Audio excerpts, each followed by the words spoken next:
बिस्मिल्लाहिर्रहमानिर्रहीम। Dear students, welcome to Excellence Online Education. Biology की class में खुशामदीद। स्टूडेंट्स, बायोलॉजी में चैप्टर नंबर 9 किंगडम प्लांटी के अंदर हम फैमिलीज़ की स्टडी कर रहे थे। अब तक हम दो फैमिलीज़ पढ़ चुके हैं।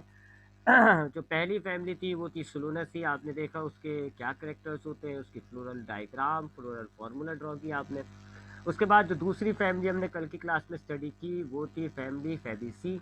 हमने उसके भी करेक्टर्स देखे, उसकी भी डायग्राम, फ्लोरल फार्मूला देखा। अब हम तीसरी फैमिली स्टार्ट करने जा रहे हैं। तो अब हमारे पास थर्ड फैमिली जो है, जो हमें स्टडी करनी है, वो है फैमिली मिमोसी। ठीक है जी, अब हम इस फैमिली को स्टडी करेंगे जी। फैमिली मिमोसी इम्पॉर्टेंट फैमिली होती है। इसके अंदर भी बहुत सारे ऐसे प्लांट्स पाए जाते हैं जो हमारे इकोनॉमिकल इम्पोर्टेंस होती है, जिनकी ख़ास करके जो दरख्त की सूरत में होते हैं, जिनसे हम टिम्बर हासिल करते हैं, लकड़ी हासिल करते हैं और लकड़ी के कामों में इस्तेमाल करते हैं। कैबिनेट्स वगैरह, फर्नीचर ड्रॉ कर बनाने के लिए जो हम लकड़ी इस्तेमाल करते हैं, वो भी इसी फैमिली से उन पौधों का ताल्लुक होता है। कत्था एक बड़ी कॉमन सी चीज़ है, तो वो भी इस फैमिली से ताल्लुक होती है। क्योंकि इसमें ज़्यादातर हम ऐसे प्लांट्स होते हैं जिनसे हम लकड़ियाँ हासिल करते हैं। उन पौधों का उस पौधे का नाम है इकेसिया निलोटिका। तो चूँकि इकेसिया इसी फैमिली से ताल्लुक रखता है, तो इस फैमिली का हम कॉमनली कहते हैं कि ये इकेसिया फैमिली है। कैसिया फैमिली इसका कॉमन नेम होता है जी, इसको हम कैसिया फैमिली भी कहते हैं। तो अब हमने इस फैमिली को स्टडी करना है।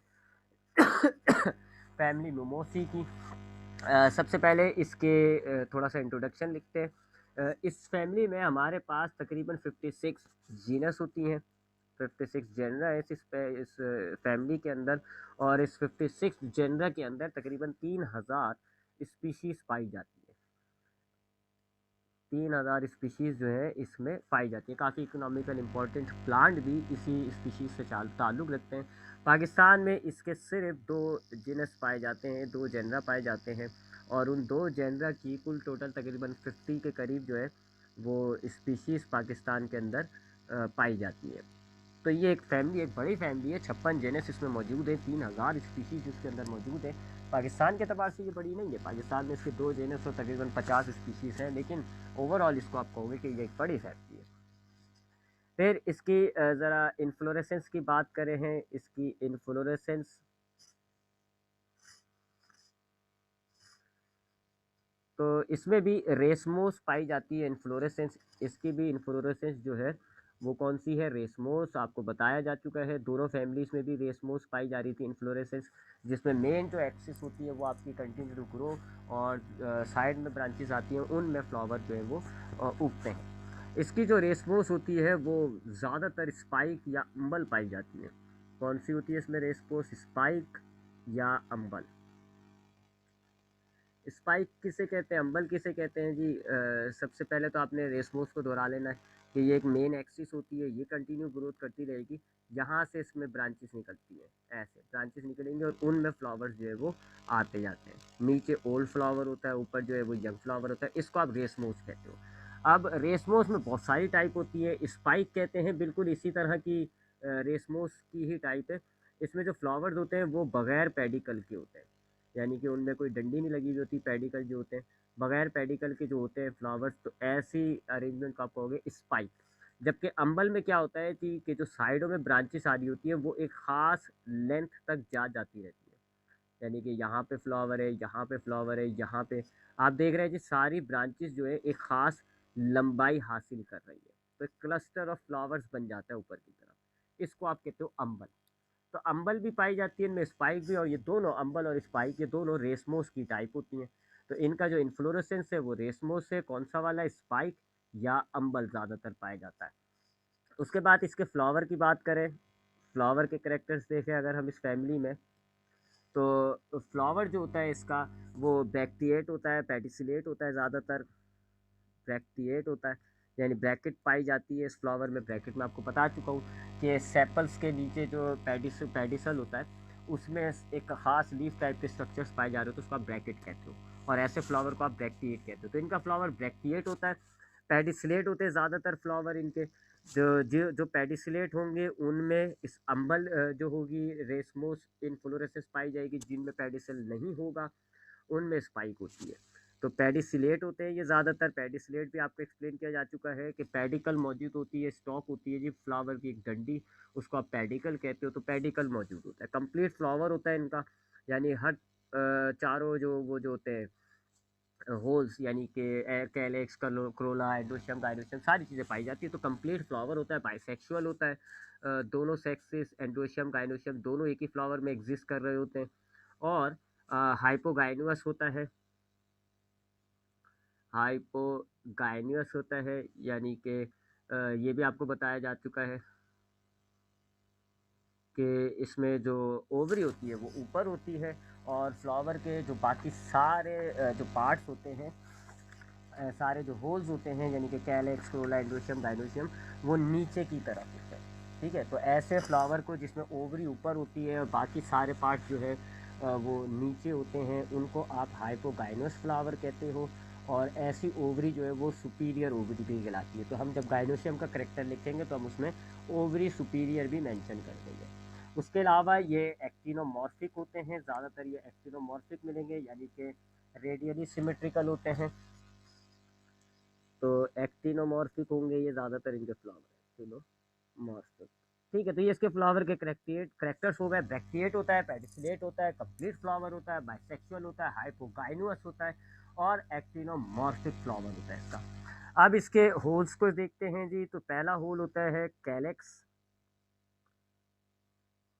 जिसमें सेपल्स मौजूद होती हैं। कैलेक्स, बाहर वाली जो पट्टी होती है उसको आप कैलेक्स कहते हो, बाहर वाली जो होल होती है आउटर मोस्ट, इसमें 5 सेपल्स होती हैं इसके कैलेक्स में। 5 सेपल्स आपको मिलेंगी, 5 सेपल्स होती हैं इसके पास। इसकी जो 5 सेपल्स होती हैं वो गैमोपेटेलियस होती है, गैमोसिपेलियस होती हैं, यानी कि पांचों जो है वो यूनाइटेड होती हैं, आपस में मिली हुई होती है, फ्यूज होती हैं। तो गैमोसिपेलियस हुआ ये।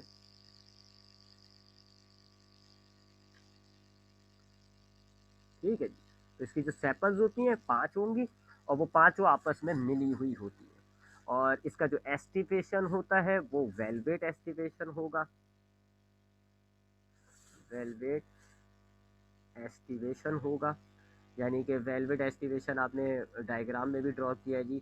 एक पत्ती ये होगी, फिर एक पत्ती ये होगी, फिर एक पत्ती ये होगी, फिर एक पत्ती ये होगी, एक ये 5 होंगी, 1 2 3 4 5। इस तरह की अरेंजमेंट को आप कहते हो वेलवेट एस्टिवेशन। तो इसके पास वेलवेट एस्टिवेशन होती है।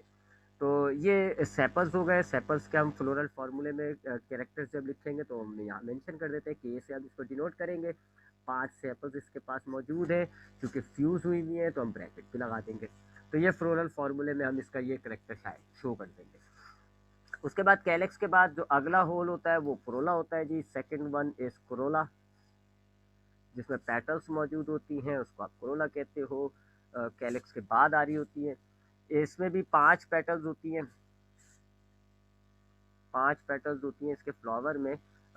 लेकिन दोनों मामले हो सकते हैं, पॉली भी हो सकती है और गैमोपेटेलियस भी हो सकती है। ठीक है, यानी कि इनकी पत्तियां अलग भी हो सकती हैं, या गैमो का मतलब मिली हुई भी हो सकती है। दोनों कंडीशंस इनके फ्लावर में पाई जाती है। यानी कुछ फ्लावर्स ऐसे होते हैं जिनकी पत्तियां जो है वो आपस में फ्यूज हुई भी होंगी, तो आप उनको कहोगे गैमोपेटेलियस फ्लावर है। कुछ ऐसे फ्लावर्स होंगे जिनकी पत्तियां जो है वो आपस में अलग अलग होंगी, तो आप उनको कहोगे कि वो पॉलीपेटेलियस फ्लावर है। तो दोनों कंडीशंस इनमें होती है। और इनका भी एस्टिवेशन जो होता है वो वेलवेट होता है, यानी इनमें भी अरेंजमेंट जो है वो ऐसी होगी जैसे कैलेक्स की अभी आपको शो की थी। तो इनका एस्टिवेशन भी वेलवेट हुआ। तो इसके हम करेक्टर्स को लिख देते हैं साइड में फॉर द फ्लोरल फार्मूला। तो इसमें हमारे पास क्या है जी, क्रोला 5 पेटल्स है, और दोनों मामले होंगे तो हम 5 और ब्रैकेट में 5 ऐसे लिखेंगे हम। इस पहले वाले 5 का मतलब हो गया कि 5 पेटल्स हैं, फ्री हैं, पॉलीपेटेलियस हो गया। और इस 5 ब्रैकेट में जो लिखा हुआ है इसका मतलब हो गया कि 5 पेटल्स जो है वो आपस में फ्यूज है, यानी गैमोपेटेलियस हो गया। तो ये इसके क्रोला के करेक्टर हो गए। अब आते हैं तीसरी चीज़ जो होती है, तीसरा होल जो होता है वो एंड्रोशियम कहलाता है। एंड्रोशियम की बात करें अगर हम इसके, तो एंड्रोशियम की बात करें अगर हम इसकी, तो इसके एंड्रोशियम में मामला कुछ ऐसा होता है कि पाँच या फिर बहुत सारी 5-10 एंडोशियम में जो तादाद होती है स्टेमन्स की वो बहुत ही डिफर करती है इनके फ्लावर्स में। यानी कुछ फ्लावर्स है जिनमें 5-6, कुछ में तो बहुत सारी भी होती है, न्यूमीरियस भी होती है। तो 5 और न्यूमीरियस लिख देते हैं हम, 5 और न्यूमीरियस। यानी कि कुछ फ्लावर्स ऐसे होंगे जिनमें 5 स्टेमन्स होंगे, कुछ में 6 भी हैं, कुछ में 7 भी है, कुछ में तो बहुत सारी होती है। तो बहुत ही इसका एंडोशियम का मामला बड़ा, जो आप कह सकते हो कि वेरिएट कर रहा है। बहुत सारे एंडोशियंस भी हो सकते हैं, 5 भी हो सकते हैं, फ्री भी होते हैं, फ्यूज भी होते हैं, बड़ा डिफरेंट सा मामला है। तो इनके जो एंडोशियम है वो फ्री भी होंगे, फ्यूज भी होंगे, फ्री भी मिलेंगे। अगर फ्री होते हैं तो वो नीचे की तरफ से बेस के पास से यूनाइटेड होते हैं। अगर एंडोशियम फ्री है तो वो यूनाइटेड होंगे एट द बेस, यानी नीचे से जुड़े हुए होंगे ऐसे। ये एक एंडोशियम होगा, ये दूसरा होगा, ये तीसरा होगा, ये चौथा होगा, ऐसे बेस के पास से जुड़े हुए होंगे और वैसे जो है वो फ्री होंगे। इसी तरह मोनोएडल्फियस कंडीशन भी पाई जाती है इनके अंदर। मोनोएडल्फियस आपने कल देखा था, डायडल्फियस। डायडल्फियस मैंने आपको बताया था कि डाय मतलब दो, तो दो ग्रुप होंगे एंडोशियम में, एक में बहुत सारे स्टेमन्स मिलके फ्यूज हुए होंगे, ये एक ग्रुप, एक अलग से होता है। तो ये तो कल हमने फैमिली पढ़ी थी फैबेसी, वो डायडल्फियस थी। ये मोनोएडल्फियस भी होते हैं, यानी मोनो का मतलब होगा कि ये जितने सारे स्टेमन्स होंगे वो सब फ्यूज हुए होंगे और एक ग्रुप बना हुआ होगा। तो मुख्तलिफ मामले होते हैं, फ्री भी होंगे और मोनो भी होंगे, मोनोएडल्फियस भी होते हैं। तो एवरेज के जो एंडोशियम है उसमें बड़ी वेरिएशन पाई जा रही है। तो एंडोशियम जो है 5 भी हो सकते हैं, 6 भी हो सकते हैं, ज़्यादा भी हो सकते हैं उसमें स्टेमन। और फिर जितने स्टेमन्स हैं ये या तो फ्री भी होंगे, फ्री हुए होंगे तो बेस के पास से जुड़े हुए होते हैं, वैसे आपको बाहर जो है अलग अलग नजर आएंगे, तो बिल्कुल अलग अलग होंगे।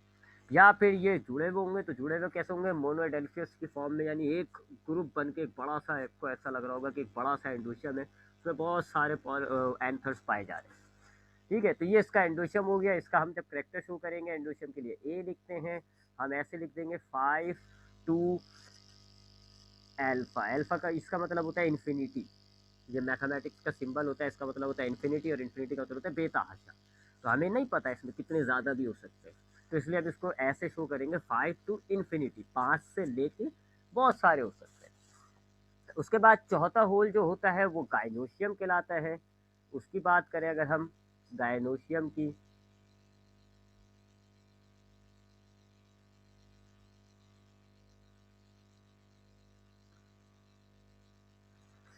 अच्छा गाइनोशियम की बात करें तो ये मोनोकार्पलरी होता है, इसमें एक कार्पल होती है, मोनोकार्पल होता है, ये मोनोकार्पलरी होता है, इसके अंदर एक कार्पल होती है। चूंकि आपको ऊपर बताया मैंने कि हाइपोगाइनियस होता है, तो इसका मतलब हुआ कि इसकी ओवरी जो है वो सुपीरियर होती है, ओवरी ऊपर की तरफ होती है, बाकी सारी होल्स जो है वो नीचे की तरफ आ रही होती है। तो एक ही कार्पल होता है, तो फ्यूज और फ्री का तो सवाल ही नहीं पैदा होता है, एक ही कार्पल है। और ओवरी सुपीरियर होती है। फिर ये यूनिलॉक्यूलर होता है, यानी इसकी ओवरी के अंदर खाली एक ही खाना पाया जाता है, इसलिए आप इसको यूनिलॉक्यूलर कहते हो। उस उस लॉक्यूल के अंदर, उस खाने के अंदर बहुत सारे ओव्यूल्स हाँ हो सकते हैं। इसकी जो प्लेसेंटेशन होती है वो मार्जिनल होती है, जैसे कल वाली फैमिली में थी कि एक ही लाइन में सारे ओव्यूल्स जो है वो अरेंज हुए होते हैं। तो इस तरह की प्रेजेंटेशन को आप मार्जिनल कहते हैं। तो इसकी ओवरी ऐसी होगी जी कि ये ओवरी है, अगर हम टी एस देख रहे हैं, और ये ऐसे इसके मार्जिनल ओव्यूल्स होंगे। और अगर हम लंबाई में देखें तो ऐसे इसकी लंबी सी ओवरी होती है, ऐसी लंबी सी ओवरी, और सारे ओव्यूल्स एक ही लाइन में अरेंज हुए होते हैं, तो इसको हम कहते हैं मार्जिनल प्लेसेंटेशन। तो ये इसके गाइनोशियम के कैरेक्टर्स हो जाते हैं कि एक ही गाइनोशियम पाया जाता है, मोनोकार्पलरी। ओवरी इसकी जो गाइनोशियम जो है वो ऊपर की तरफ होता है, तो ओवरी सुपीरियर हो गई। एक ही खाना इसके ओवरी में पाया जाता है, तो यूनिलॉक्यूलर हो गया। और सारे जो ओव्यूल्स होते हैं वो एक लाइन में अरेंज हुए होते हैं, तो ये मार्जिनल प्लेसेंटेशन हो गई। तो फॉर्मूले में हम इसको कैसे शो करेंगे, गाइनोशियम 1 और नीचे हम डैश लगा देंगे क्योंकि ओवरी जो है वो सुपीरियर है। तो ऐसे हम इसके फॉर्मूले में इसको शो कर लेंगे। तो ये हमने इसके फॉर्म फ्लावर के करेक्टर्स देख लिए जी, इंट्रोडक्शन हो गया फैमिली का, इन्फ्लोरेसेंस हो गई, फ्लावर के करेक्टर्स हो गए। अब हम बात करते हैं इसके फॉर्मूले की। थर्ड नंबर पे फॉर्मूला आता है हमारा, तो अब हम इसका फ्लोरल फार्मूला बना लेते हैं। फ्लोरल फार्मूला, तो आपने देखा जी, सबसे पहले आप एक्टिनोमॉर्फिक या जाइगोमॉर्फिक की बात करते हो। एक्टिनोमॉर्फिक है तो हम एक्टिनोमॉर्फिक का सिंबल यूज़ कर लेते हैं जी, सर्किल और उसके अंदर प्लस। ये एक्टिनोमॉर्फिक का सिंबल हो गया। क्योंकि बाइसेक्सुअल होता है तो बाइसेक्सुअल का सिंबल हमने डाल दिया, ये बाइसेक्सुअल का सिंबल डाल दिया। फिर हमें कैलेक्स बताना होता है, तो मैंने आपको बताया कि इसमें 5 सेपल्स होती हैं और वो सारी की सारी फ्यूज़ होती है, लिहाजा K5 ब्रैकेट। फिर हमने कोरोला की बात करी, तो कोरोला मैंने आपको बताया होते तो 5 हैं, लेकिन फ्यूज़ भी होते हैं और सिम अलग अलग भी होते हैं, यानी पॉलीपेटेलियस और गैमोपेटेलियस दोनों। तो पहले आपने 5 लिख दिया पॉलीपेटेलियस के, फिर आपने ब्रैकेट में 5 लिख दिया गैमोपेटेलियस के लिए। एंड्रोशियम का मैंने आपको बताया कि इसके अंदर 5 से लेके बेतहाशा एंड्रोशियम हो सकते हैं, तो इसलिए हमने इसकी क्वांटिटी को कैसे लिखा, 5 टू अल्फा। और गाइनोशियम हमें पता है जी ओवरी क्योंकि सुपीरियर है और एक है, तो इसलिए जी के आगे डैश 1 लगा दिया और डैश लिख दिया। तो ये इसका फ्लोरल फार्मूला हो गया। अब हम इसकी डायग्राम को देखते हैं। फ्लोरल डायग्राम के लिए हम डायग्राम ही बनाएंगे। थोड़ा सा इसको ऊपर कर लेते हैं। फ्लोरल फार्मूला हमारे पास लिखा हुआ है, फ्लोरल फार्मूले को देखते हुए हम इसकी अब डायग्राम बनाते हैं जी। फ्लोरल डायग्राम, फ्लोरल डायग्राम आपको बता चुके हैं, 2 दफ़ा हमने बना चुके हैं जी। हमें होल्स को शो करना होता है, जितने कैरेक्टर्स हम शो कर सकते हैं हम करेंगे। तो हमें होल्स को शो करना होता है, सबसे पहले कैलेक्स, फिर क्रोला, फिर एंडोस्टियम, फिर गाइनोस्टियम। 5 कैलेक्स हैं इसके पास, तो 5 कैलेक्स को, और चूँकि वेलवेट है, वेलवेट मैंने आपको बताया था ये एक कैलेक्स आ गई आपकी। फिर अब मैं रफ सी बना रहा हूँ। ये एक आपके पास कैलेक्स आ गई जी, ये आपने उसकी किनारे शो कर दिए। क्योंकि गैमोसिपेलियस हैं, देख लें जुड़ी हुई हैं, तो आपने इनको जोड़ के ही रखना है। ये आपके पास दूसरी कैलेक्स आ गई, ये आपके पास तीसरी कैलेक्स आ गई, ठीक है, ये आपके पास चौथी कैलेक्स आ गई, और ये आपके पास पांचवी कैलेक्स आ गई। मेरा तो खैर सर्किल पूरा पता नहीं क्यों बनता ही नहीं है, ये सर्किल में आना चाहिए क्योंकि वेलवेट है। चलें दोबारा ट्राई कर लेते हैं। वेलवेट एस्टिवेशन है तो आप सर्किल में ही रखिएगा।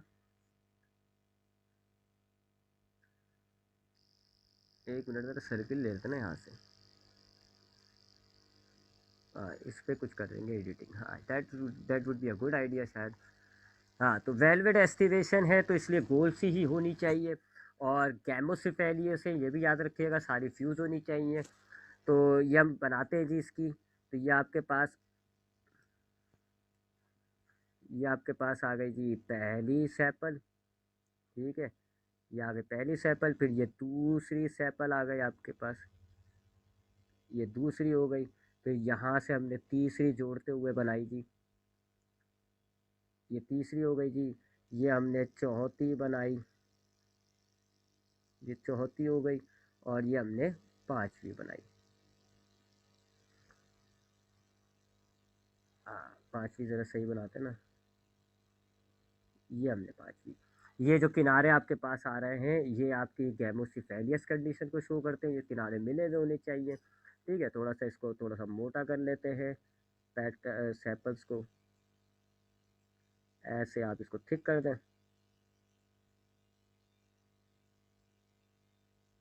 इसमें आप कलर कर दिएगा, मैं तो नहीं कर रहा क्योंकि वो मीडिया आता है पता नहीं क्यों, ठीक है, ऐसे कलर कर दीजिएगा इस पर। ये 5 इसकी सैपल्स हमने शो कर दी, देख ले जी डायग्राम आपको क्या बता रही है। 5 सैपल्स हैं इसके में, और पांचों आपस में मिली हुई है, और वेलवेट एस्टिवेशन है। तीनों करेक्टर शो हो गए जी। 5 सैपल्स आ रहे हैं नज़र, और गैमोसिफेलियस भी नज़र आ रही है कंडीशन हमें, और वेलवेट एस्टिवेशन भी नज़र आ रही है। उसके बाद हमारे पास 5 कोरोलाज होती हैं अंदर की तरफ। 5 कोरोला हमें शो करना है, अगेन वही रिंग बना लेंगे हम, और क्योंकि वेलवेट एस्टिवेशन है कोरोला की भी, तो हम उसके लिए भी रिंग बना लेते हैं अंदर, ठीक है। थोड़ा सा छोटा हो गया रिंग, लेकिन खैर है जी। और 5 हमें पेटल्स शो करनी है, ये देख लें फ्लोरल फार्मूले को देखें ज़रा, करेक्टर जैन में भी डालें। 5 वो है, आप फ्यूज़ शो कर दें। आप फ्री क्या 2-2 डायग्राम तो नहीं बना सकते हम, तो हम फ्यूज़ शो कर देते हैं, चाहे तो आप सेपरेट शो कर दें, कोई मसला नहीं है। एक डायग्राम बनाए, तो हम ये वाली बना रहे हैं। 5 पेटल्स शो करेंगे, गोल जुड़ी हुई, वेलवेट एस्टिवेशन है, लिहाजा ऐसी गोली होनी चाहिए। तो अब हम ड्रॉ कर लेते हैं इसको, थोड़ा सा ऊपर कर लेते हैं, डायग्राम को अच्छी सी ड्रॉ करने की कोशिश करेंगे रेड से। तो ये हमारे पास पहली पेटल आ गई, ये हमारे पास दूसरी पेटल आ गई, ये हमारे पास तीसरी पेटल आ गई, ये हमारे पास चौथी पेटल आ गई, और ये हमारे पास पांचवी पेटल आ गई। पांचों पेटल्स मैंने बना दी आपके सामने, थोड़ी सी थिक रखी हैं। वालेकुम अस्सलाम।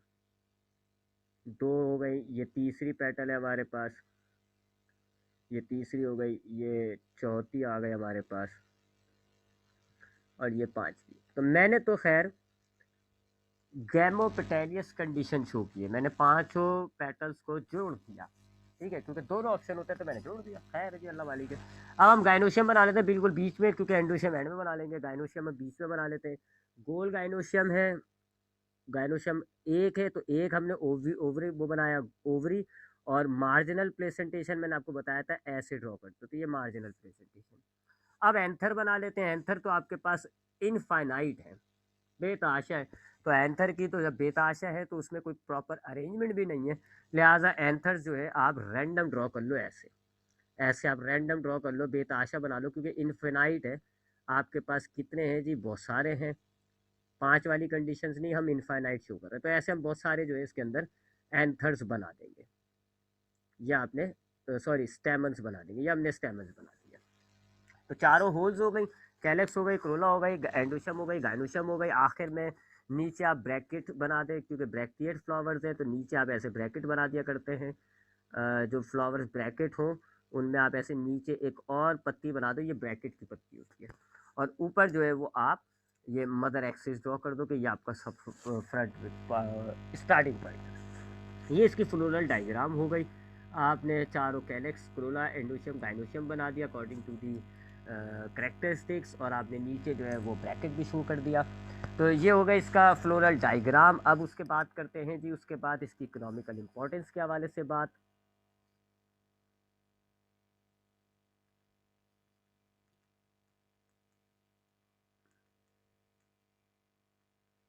ये भी चीज़ देखनी होती है आपको, इकोनॉमिकल इम्पोर्टेंस।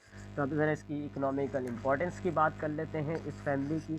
मैंने आपको शुरू में बताया कि इस फैमिली को आप इकेसिया फैमिली भी कहते हैं, क्योंकि इकेसिया जेनस जो होती है उसकी बहुत सारी पूरी जीनस जो है वो इसी फैमिली से ताल्लुक़ रखती है। और उस जीनस में कुछ स्पीशीज़ है, जैसे कि इकेसिया निलोटिका, इकेसिया कटैच्यू। ये कैसिया जो प्लांट होते हैं बड़े बड़े पौधे होते हैं, और इनसे जो है काफ़ी लकड़ी हासिल की जाती है, इनकी सेकेंडरी ग्रोथ अच्छी होती है। इनसे आप वुड हासिल करते हो, और उस वुड को आप टिम्बर के तौर पे यूज़ करते हो। उसके अलावा और भी होते हैं, जैसे कि एक होता है एल्बीजिया। एल्बीजिया से हम लकड़ी हासिल करते हैं, उस लकड़ी से हम रेल के डब्बे बनाते हैं, लकड़ी की चीज़ें, फर्नीचर्स बनाते हैं, कैबिनेट्स बनाते हैं। तो ये जो हम अपनी जंगलात के अंदर से लकड़ी हासिल करके ला के जो उसको कन्वर्ट करते हैं फर्नीचर वगैरह में, तो जंगलात के अंदर पाई जाती है ये कैसिया फैमिली। ठीक है, तो ये आपकी फैमिली जो है, सबसे इसका जो इकोनॉमिकल इंपॉर्टेंस है वो ये है कि it is providing you timber. ये आपको लकड़ी दे रही है, इस फैमिली की बहुत सी स्पीशीज से आप लकड़ी हासिल करते हो, और फिर उस लकड़ी को आप जो है वो एज फर्नीचर और दूसरी लकड़ियों की चीज़ें बनाने में इस्तेमाल करते हैं। एक तो इसका ये इंपॉर्टेंस होता है। दूसरा, जो जंगलात के अंदर दरख्त पाए जाते हैं वो भी ज़्यादातर इसी फैमिली से ताल्लुक़ होते हैं। जैसे कि आप अगर असल जंगलों की बात जाए, जिनके बड़े बड़े दरख्त होते हैं, तो वो आपको एक ऐसी फैमिली ही मिलेगी, और उन्हीं को ही तो काट के आप फिर इन लकड़ियों को हासिल करके इनसे जो है आप वो चीज़ें बनाते हैं। तो दूसरा काम ये हो गया कि ये आपको जो है वो जंगलात के अंदर आपको ये जंगलात प्रोवाइड कर रहे हैं, फॉरेस्ट प्रोवाइड कर रहे हैं। और आप जानते हैं फॉरेस्ट जो है वो आपकी बायोडाइवर्सिटी के हवाले से बहुत इंपॉर्टेंट चीज़ होती है। उसके बाद जो तीसरा इसका करेक्टर हो जाता है वो ये है कि चूँकि ये जंगलात होते हैं तो काफ़ी ये सैलाब और विंड प्रेशर इनको भी रिड्यूस कर देते हैं। जंगलात का ये जो फॉरेस्ट होता है उनके बहुत सारे खूबियाँ होती हैं, उनमें से एक ये होती है कि ये पेड़ जो है वो सैलाब को रोकते हैं, हवा को रोकते हैं, विंड प्रेशर को ब्रेक कर देते हैं। तो चूँकि ये जंगलात के अंदर पाए जा रहे हैं, लिहाजा they break the wind pressure. और उसके अलावा एक और इसका करेक्टर है कि जी इससे आप गम वगैरह हासिल करते हैं, क्योंकि जो आप गम जिस ट्री से हासिल करते हो इकेसिया नीलोटिका ही है वो। और उस दरख्त से आप गम हासिल करते हो, ग्लू हासिल करते हो। तो ये इस जैसी ग्लू टाइप की जो प्रोडक्ट्स होते हैं वो भी हमें इसी फैमिली के प्लांट से हासिल हो रही होती है। बबूल का दरख्त बड़ा मशहूर है, उससे भी जो है वो हासिल किया जाता है। इसके अलावा आप इसको ऑर्नामेंट के तौर पे भी यूज़ करते हो घरों में। इसके छोटी जो स्पीशीज़ होती है वो रखी जाती है, खूबसूरत लग रही होती है। जैसे कि टच मी नॉट एक फ्लावर जो होता है, बड़ा मशहूर है कि जिसके आप फ्लावर को टच करोगे तो उसकी जो पैटर्न होती है वो बंद हो जाती है। तो वो जो टच मी नॉट होता है, मिमोसा कहते हैं उसको। तो वो भी इसी पे ही मिमोसा प्लांट, और इसी फैमिली का जो एक्चुअल नाम है मिमोसिएई, वो इसी पे नाम रखा हुआ है। तो वो भी टच मी नॉट भी इसी से होता है। उसके अलावा एक और अहम जो इससे प्रोडक्ट हासिल किया जाता है उसको हम कत्था कहते हैं। उर्दू ज़बान में कत्था जो पान में इस्तेमाल किया जाता है।